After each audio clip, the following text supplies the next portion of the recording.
Welcome to the Surrender Spectrum, in tune with Travis Anthony Johnson. So let's just get right into this, you know what I'm saying? So you want to know what the real problem is? Like the real problem in my life? Well, hey, it's me. I'm the problem. And what am I supposed to do? What the hell am I supposed to do? Especially when the problem is you, but you is me, and I'm looking in the mirror like, man, fuck you. The mirror's looking like, nah, man, fuck you. And now we're in a full-blown beef. Me and my reflection, like it's a roast battle with no audience. Ridiculous. Well, welcome to the Ego Show. It's the same tired script, same recycled plot twists. And somehow that bitch gets renewed for another season, even though every first season gets canceled, which makes absolutely no sense. But that's the type of sense that my ego trying to be making. And I would know because I make more sense than your 2 cents makes $1, Mr. Tequila Shot Collar. But hey, he's got new ideas this time, right? A new story arc, a new main character, except it's the same shit show with the same lead actor making the same dumbass choices. That's me. Insanity of the mind. Same actions, expecting a different ending. And spoiler alert, it bombs every damn time. And like, who keeps signing off on this dumpster fire? Well, that motherfucker is me. Shit. Revving up. At least the script came with some fresh, cracked black humor. And let's be real, black comedy is the best comedy. I mean, that's just how it is. Believe that. Let's talk turkey. How am I supposed to live my life while I got this little ego goblin beacon off my ear, man? Like, bruh, I already welcomed 2 of his sons into this world. Over easy. 3 daughters, sunny side up, and a non-binary omelet for harmonic amendment. Ego, more like eagle. Bird. And this moth still spooping down on my dome piece like cock-a-doodle-doo. And I'm like, nah, bruh, cock-a-doodle don't. And he's like, yeah, bruh, cadabra. And the magic show keeps going, and I don't even know what the hell I'm talking about anymore, but that's fine. We're going to move on. So that's kind of like what it's like, though.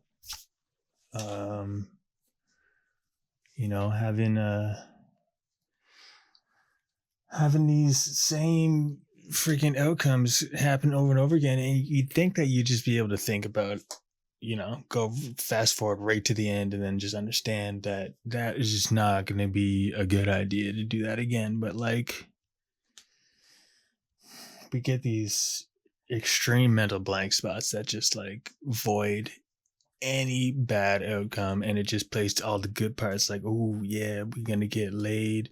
We're going to get higher than we've ever been, and it's going to feel way better than the last million times that we've tried to do it, even though it gets way fucking less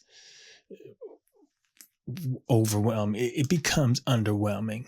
It's an underwhelming decline every time. And you know what? The problem is that like the problem isn't actually, I should say, that that we keep going once we've started, because I mean, it's obvious, especially with things like cocaine and methamphetamine, that like that stuff just keeps us wanting more, especially cocaine. Good Lord. It's cocaine, you know what? And like, I think about my come downs, and they were just horrendous every single time, to the point where I would go 4 to 5 to 6 days without sleep and wait for the LCBO or beer store to open at 9 or whenever the hell it was. Probably 9. I don't think it was 8. But that's neither here nor there. But I wake up so I could try to, because I'd run out of cocaine, and then I'd have to get some booze to try to black out, and then I would just get, right back level again. I'd be too high, and then I'd need to come down a bit, but then I would just become neutral again. And then, of course, I didn't black out, so then I'd go get some more cocaine at whatever cost that would be, and usually not the cost of my own money, but I mean, we'll dive more into that, I'm sure. But it was just like a roller coaster ride of trying to black out and then trying to sober myself up so that I can keep going with my day, because it didn't work. I never black out, and then by the 5th or 6th day, my body would just give out and I'd be done. I'd black out just because my body's run out of energy, which is, it's an extreme thing, but that's just the reality of it. And I just keep going and going and going, and that's just how it is once you started, so the problem isn't, it's not that we can't, stop once we started. It's that we can't stop starting. And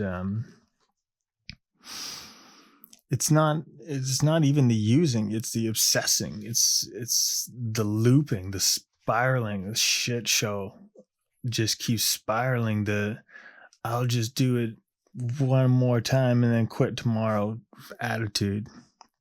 The craving doesn't begin when it's in our system. It begins when we're sober, when we're completely, like clear-minded, except it's just a pure fog of our own ego and fear-based wisdom that it provides for us. It's restless, uneasy, and agitated, and that's when the mind starts running laps, looking for something, like anything, to fix the way we feel. It's we don't pick up because we're weak. We pick up because something inside feels missing. It's that's the spiritual malady. It's a void. It's like, yeah, man, it's a vacancy within us. It's a glitch in the soul matrix. And so what do? We fill it with drugs, alcohol, sex, shopping, food, junk, dopamine, whatever. But it never fills us. Not for long. Not for long at all. I mean, that's just it, right? Like, we have this mental obsession to keep wanting to use when we're completely sober, and then once we have that first whatever, then it's off to the races, and then then it's 5 to 6 days until I'm gonna crash and burn, and then sleep for 2 days straight, and then when I wake up, I'm just gonna feel like a shell of a human being, and I'm gonna need something to fill that void. But it's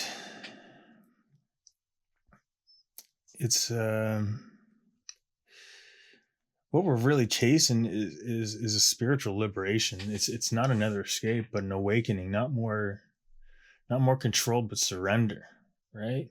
And that's where the healing begins. The threefold illness that they talk about in step 1 of Alcoholics Anonymous, or, well, let's just go with Alcoholics Anonymous, but step 1, threefold illness, we have this mental obsession to fill that void, and because we're just hurting inside, and once we take that first drug or drink in, then that triggers the phenomenon of craving, and then we just keep going until we're done. But then you gotta wonder why we keep having this mental obsession, and it's the spiritual malady, and that's the threefold illness right there. It's just because we're trying to fill a void. But as I said in I just rubbed off all the whole branding on this highlighter. I must be a little anxious while I do this because I just rubbed it off. It's gone. There's no writing on this pen no more. Anyways, as I said in the first episode, the pilot, I love to constraint flip things, I don't like to be, constricted by things anymore. I like to flip it and almost give a hug, instead of being suffocated. So when I look at the spiritual malady, we constraint flip that, and we look at the spiritual liberation. The void isn't a curse, it's a call to come home, a call to reconnect with the source. When we awaken spiritually, the hunger quiets and grace fills that space. And when we constraint flip mental obsession, we get that soulful clarity. It's like a soulful clarity obsession that isn't about the drug, it's about avoiding the silence. But in surrender, we make peace with the pause, and we stop starting because there's nothing left to run from. And constraint flipping the physical craving is like embodied sovereignty. The body becomes a vessel of truth, no longer hijacked by impulse. We reclaim our right to choose. Craving becomes a signal, not a command. And but let's dive in, even deep dive a little bit more. Let's talk about like ADHD and how it amplifies the threefold illness. I've lived it. 22 years of chasing dopamine like it owed me rent. Meanwhile, I was owing everybody else rent. Just to feel normal, just to feel like I could function. You never know, your dopamine's low when even folding laundry feels like filing taxes in hell, right? And Lord knows that I don't even like filing taxes on earth.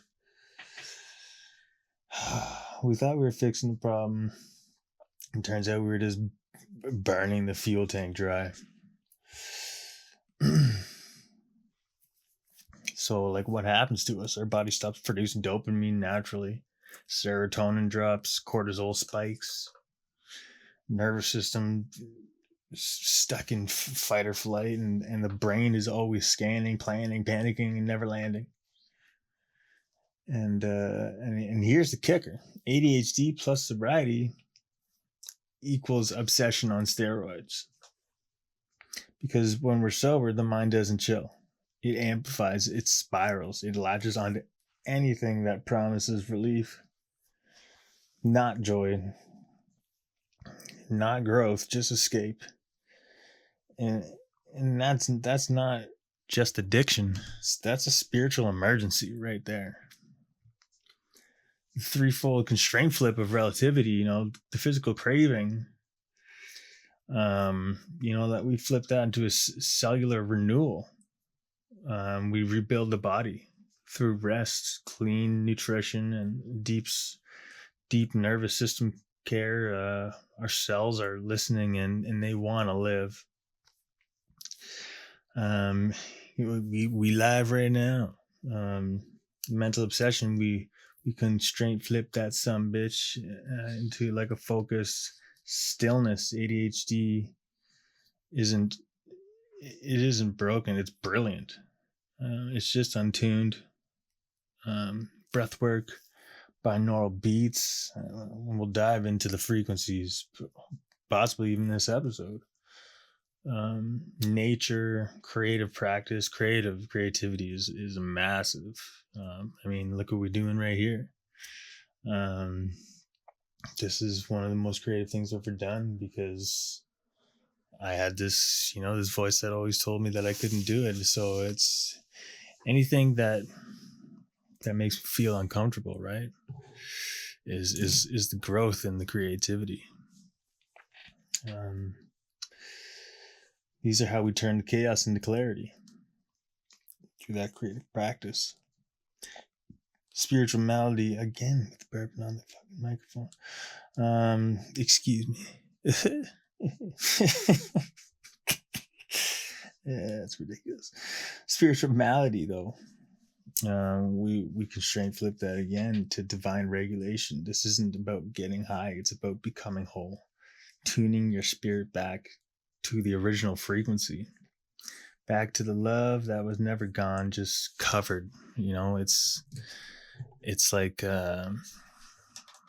layers of an onion, right? Like you don't even know what the real problem is. It's just been piled on and piled on, like like it's like when I'm looking for one of my favorite shirts, but it's probably one of the things that I love most, right? Is usually the thing that's going to be hidden the deepest, because it would have been one of the first things that I would have lost, right? And it would have been such a bombshell thing to have happen in my life that I would then need to be seeking drugs and alcohol to fill that void, right? And we just keep piling on top and piling on top, and of course that shirt's going to be at the very bottom, but like you're not going to get to it unless you clean all the other shit that's piled on top of it. I mean, you could reach in and dig it out and it's still going to be dirty. You could also, reach in, toss that bad boy into the laundry by itself and just clean that one shirt, but that's not going to fix the fact that you got a whole thing of dirty laundry. You got to get it all at the same time. You got to dig in and start folding it out, right?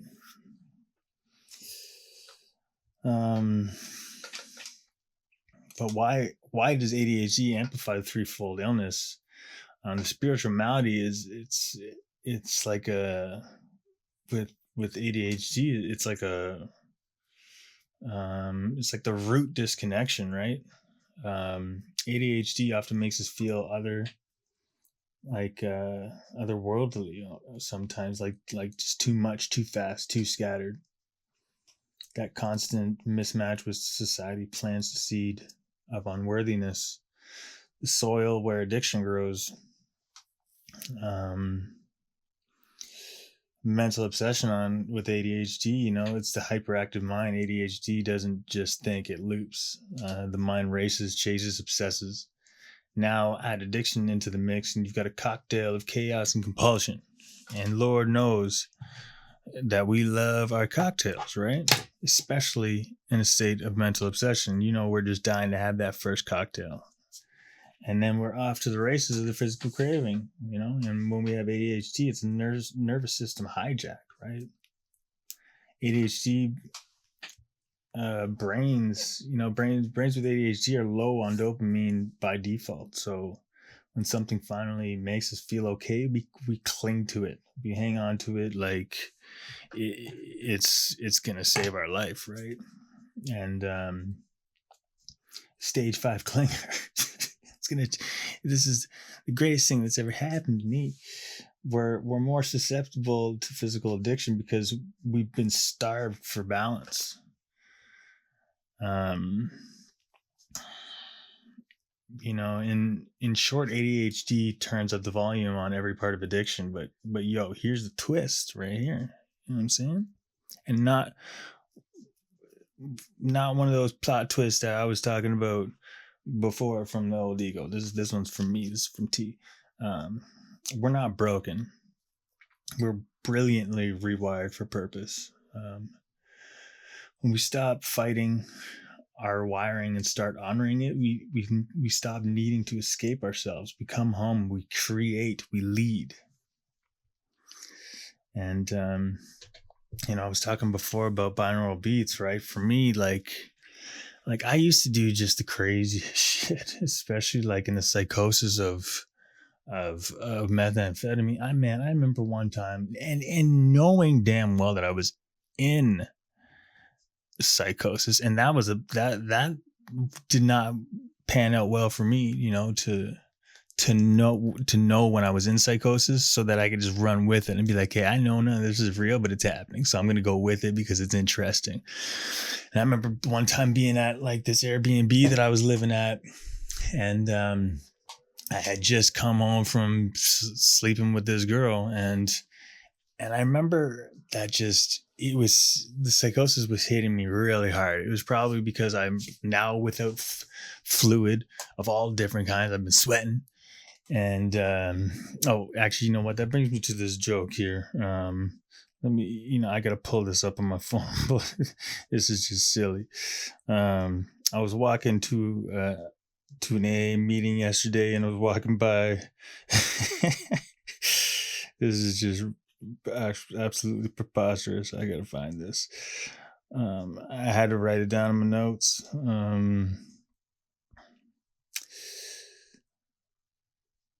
Where was it here? Well, actually, no, I think I can. I kind of remember it. Yeah, this is it. So I was walking to the meeting, and I saw this. I saw this building, and it said erected 1941, and just as I suspected, you know what, we getting off on the 8th floor. You know what I'm saying? Anyways, I was dehydrated, and I knew it was time to get the hell out of there, and so. Shout out to, I'm totally just kidding. I would never do that. Oh, they know who they are.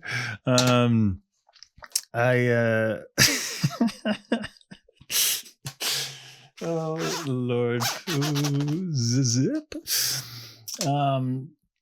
Yeah, so I had to head back to the Airbnb because I knew that this psychosis was kicking in big time, and I'm waiting for the bus, and it could not come fast enough. I remember getting home and just thinking like, wow, like that was a mission. That was such a mission just to even get back here, and it turned the whole flavor of the night into an espionage mission. And I'm a massive WWF fan. WWF Attitude Era was the best of all time. Fight me if you think otherwise. AEW is a close second, and that's just how it is. It's coming back. It was pretty good, but you know what? Ruthless Aggression was also better than the New Generation, but that's just my opinion. Attitude Era trumps them all. But I remember getting in my room, and I'm like, and I'm feeling all espionage, like Solid Snake, and which makes sense because I was like slithering on the ground before I knew it, because Triple H, from WWF, and I'll always call it WWF because you know what, fuck the pandas, and that's just how we're gonna be. He's like leading the espionage mission in my room. Lights are off, and I'm just going along with it. I know this ain't real, especially because the fact that there's nobody in the damn room but me. But there was one more important thing, far more important than completing the mission with Triple H, and that was that I had to go back. So I told him, I was like, Triple H, hold up, homeboy. I'll be right back. We can't leave no man behind. And I remember like crawling on the ground like I was in the trenches in the beaches of Normandy, just trudging, and I'm like crawling or slithering like a snake into the closet, and I'm just like, okay, I got it. I got the liquor, and I grabbed the bottle of liquor, and then I just keep crawling back to catch up with Triple H, and by that time, I think I then drank myself to sleep. I woke up thinking, wow, that was preposterous in every which way. That just goes to show like the type of creative people that we can be, that we need to divert our creativity from being absolutely preposterously absurd and crazy to being, just a little bit kind of crazy, and just like in a fun way. Right. And that's what brings me to like the the binaural beats and doing different things, right? Because I'm always looking for ways to just kind of resonate with the universe, right? It's all just about, being on a spectrum.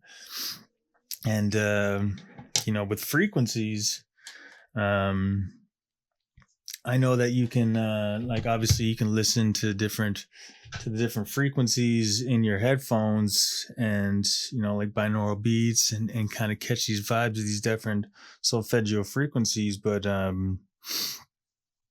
it's quite a bit deeper than that. I mean, let me pull up a bit of like history, kind of a little history on the solfeggio frequencies, like what they are. Well, the original solfeggio frequencies are a set of 6 core tones, later expanded to 9 or even 12, believed to be used in ancient sacred music, particularly Gregorian chants, like the hymn to John the Baptist. Y'all know John the Baptist, right? and each tone was associated with spiritual awakening, healing, and DNA repair. So the core 6 are 396 hertz, which liberates guilt and fear. 417 hertz, which facilitates change. 528 hertz for DNA repair, transformation, miracles. It's the love frequency. 639 hertz is connection and relationships. 741 hertz is awakening, intuition. It's like a cleansing. 852 hertz, return to spiritual order. How they were found was this fine gentleman, Dr. Joseph Puglia, in the 1970s used to use Pythagorean number reduction on the book of Numbers in the Bible to uncover these tones. Can you believe that? He and Dr. Leonard Horowitz later published this in Healing Codes for the Biological Apocalypse. But this goes deeper. These frequencies are based on a base 9 mathematical matrix, a sacred harmonic resonance system tied to Nikola Tesla's 369 key codes. So if you add the digits of the frequencies, like for example 528, you'll get 5 plus 2 plus 8 equals 15, and then the 15 is a 1 and a 5, so 1 plus 5 equals 6. So if you go to your phone and pull up the the dial, the keypad, you can see the frequencies, right? You can do 147, so you can add them together. 1 plus 5, right? Or 1 plus 4 is 5, and 5 plus 7 is 12, and then 12 is 1 and 2, so that equals 3. So they're always going to equal either 3, 6, or 9, right? So 3, 6, 9. Yeah, and together 3 plus 6 is 9, and 9 plus 9 is 18. So 1 plus 8 is 9. And like 528 is going to be, the 2 plus 5, you're going to get you 7. And then with 8, you're going to get you 15. So 1 plus 5 equals 6. And you see that all of them reduce to 3, 6, or 9.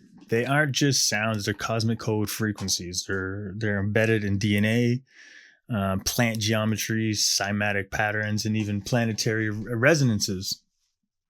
So the mystery, like why these specific frequencies, each solfeggio tone vibrates at a frequency that affects specific energy centers, like our chakras. Organs and brain states. They modulate reality at a vibrational layer. What makes them stand apart? They're based on natural harmonic ratios, like Pythagorean, sacred tuning. They directly affect cellular water structure, brain waves, and etheric fields. They correspond with planetary orbits, Schumann resonance overtones, which Schumann resonance like our Earth harmonic resonance, and cosmic harmonics. When used right, they're like passwords to unlock energetic realms. So the best delivery is, you can obviously do the binaural beat, listening to them with headphones, good headphones, get that spatial audio vibe, so you can really go deep into it. Can help with going deeper in meditative states, when you're an up and coming, learning about getting into meditation. Like you can, for example, add 432 hertz and 963 hertz modulations for crown chakra to earth harmonization, right? For example. But my favorite one, and like I was saying before, I used to do some crazy shit like espionage missions with Triple H, parched. So like, doing some of these things while I'm clean living, I don't find them to be that crazy, and you may find them to be crazy, but listen, I don't give a damn what you think about the things that I do that I already said are crazy. And calling them crazy, you know what? They are kind of crazy, but I like it. I like, we're allowed to be who we want to be. What's that song? And didn't want to be. If I work hard at it, I'll be where I want to be. Believe that. Anyways, sacred water charging. That's what I want to get at. This seems a bit out of the box, but it makes perfect sense, right? Like you could play a solfeggio tone into a glass container of spring water and let it absorb under sunlight or moonlight and drink it with intention. This creates a vibrational elixir that harmonizes your cells, right? So what I do, and I'm huge into tea, right? Not just because that's my nickname, tea, but tea is into tea now.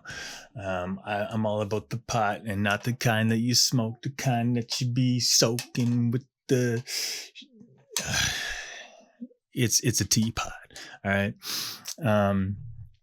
And basically I like to just have it set on my Bluetooth speaker and just absorb these vibrational frequencies, right? And it's kind of like when you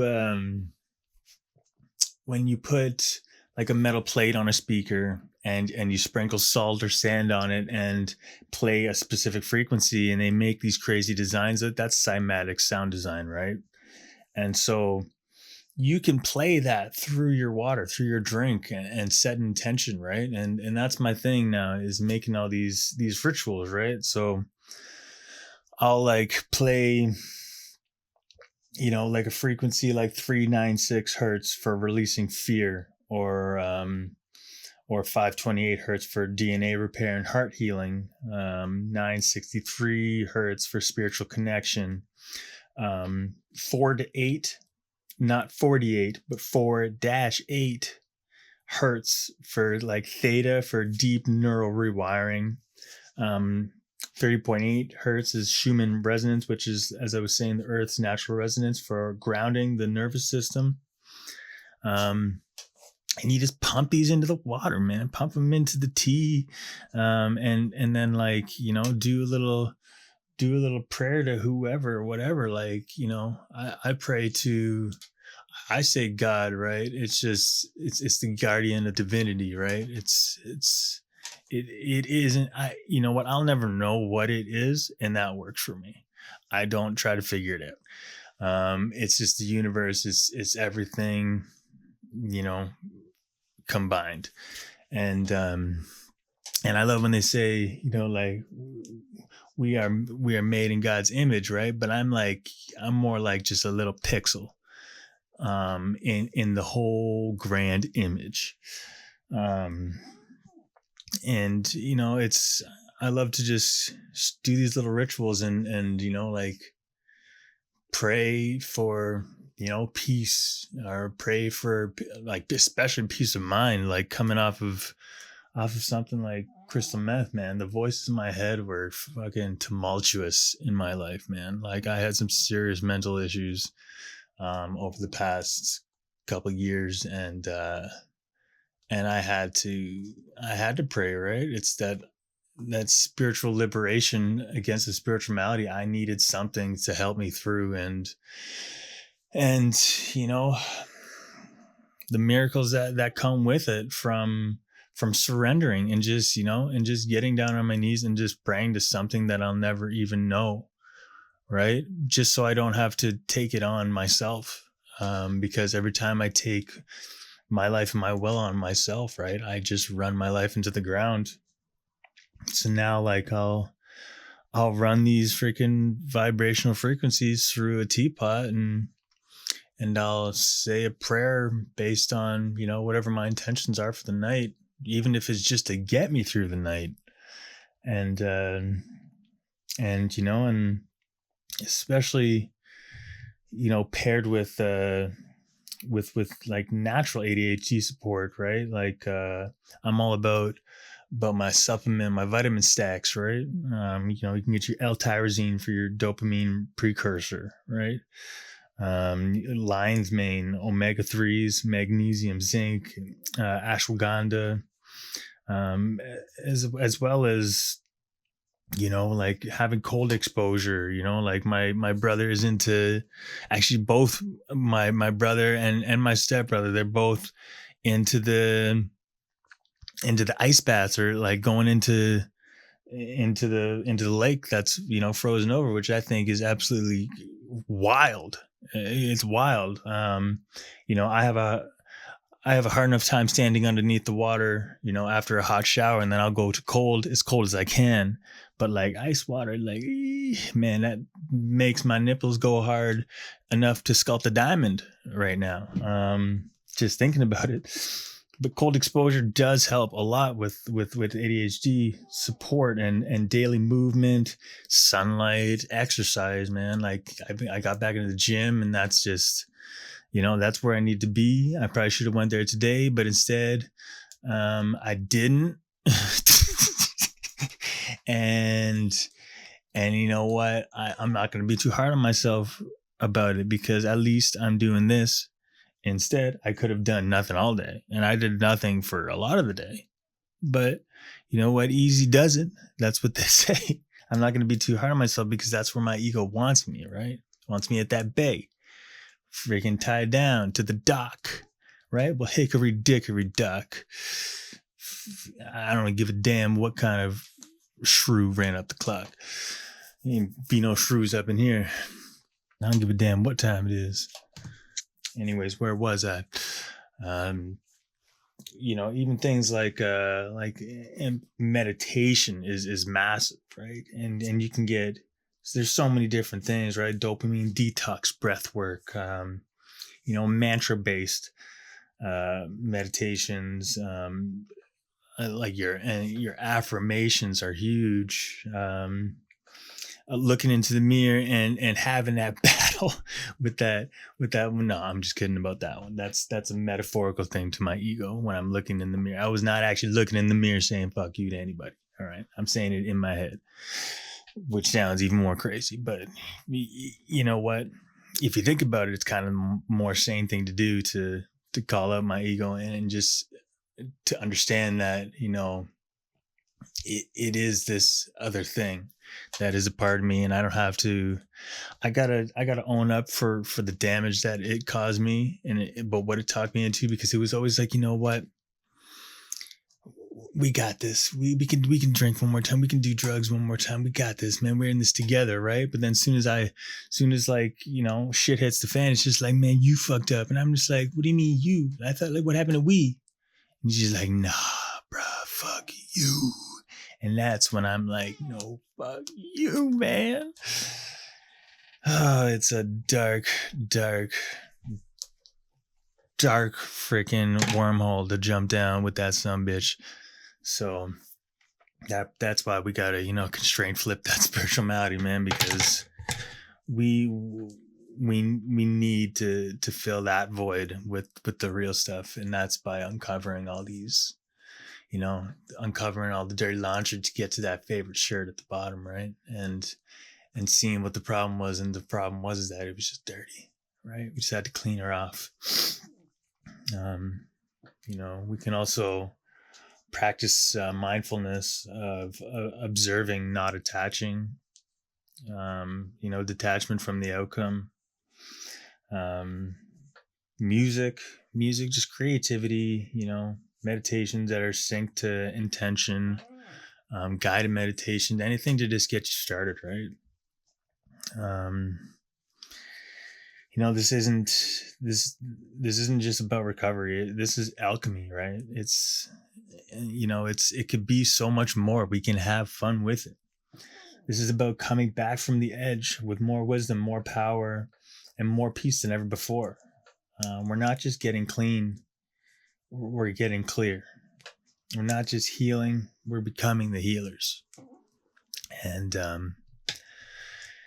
if we just trust that that's what the universe would have for us, then we don't have to be, taking our lives into our own hands, and we could just be a part of this beautiful play, that's meant for us each day, instead of worrying about what the hell is going to come, because like I said, we'll never get there.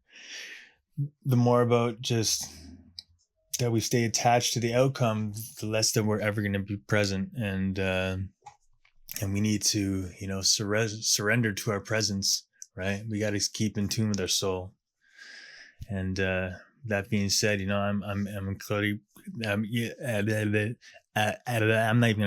gonna cut that. Why would I cut that?